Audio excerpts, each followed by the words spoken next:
what did Critical Role unleash? Plus, a new season of Dimension 20 just announced. Check this out. Welcome to Fantasy News Friday, our weekly look back at all the stories not quite big enough for their own video. Today we're talking about the latest episode of Critical Role, so spoiler alert on that. We're checking out the new season of Dimension 20, and we're getting a sneak peek at the D&D Cookbook. Remember that if you like this type of content, be sure to comment and hit those like and subscribe buttons so we can keep on making these type of videos. Now, on to the news! Hot damn!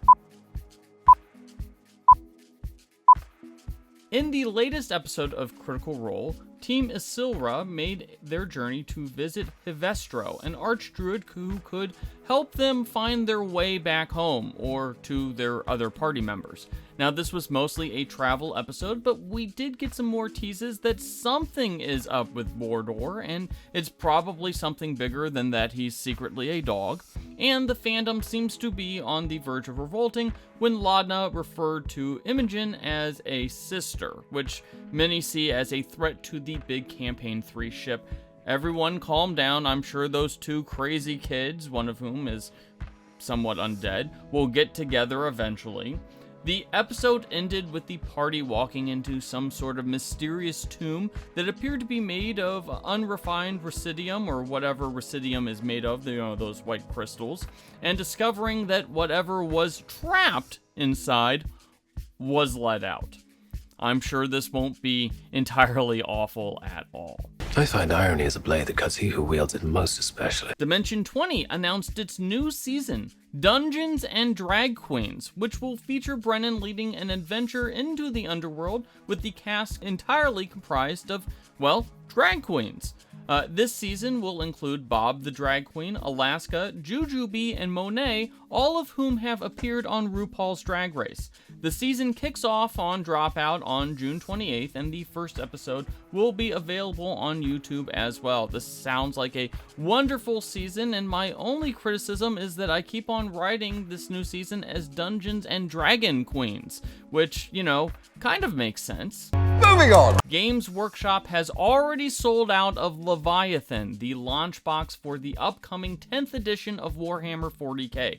This is despite Games Workshop describing this box as being their biggest launch box ever, and they assured people before the pre-orders were announced that they had a ton of stock.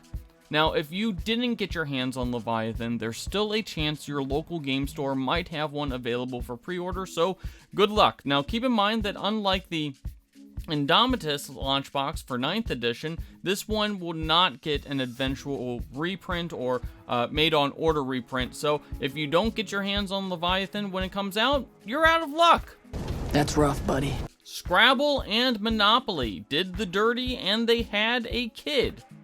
AKA, the very directly named Scrabble Monopoly Mashup is a brand new variant of, well, I guess both games, in which players move their Monopoly pieces by scoring points on a Scrabble board. This game is due out in November and combines one of my favorite games of all time with one of my least favorite games of all time. So I'm sure the experience will either ruin Scrabble for me forever or make Monopoly bearable for the first time in 30 years. I don't know what the that was.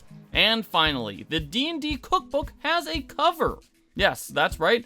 Comicbook.com, our parent site, was able to exclusively reveal the cover of the upcoming Heroes Feast Flavors of the Multiverse Cookbook. We also did a quick interview with the authors about how they put the book together and why the fantasy genre as a whole is so obsessed with food. So if you have a chance, go and check out that interview. Come on. Do it.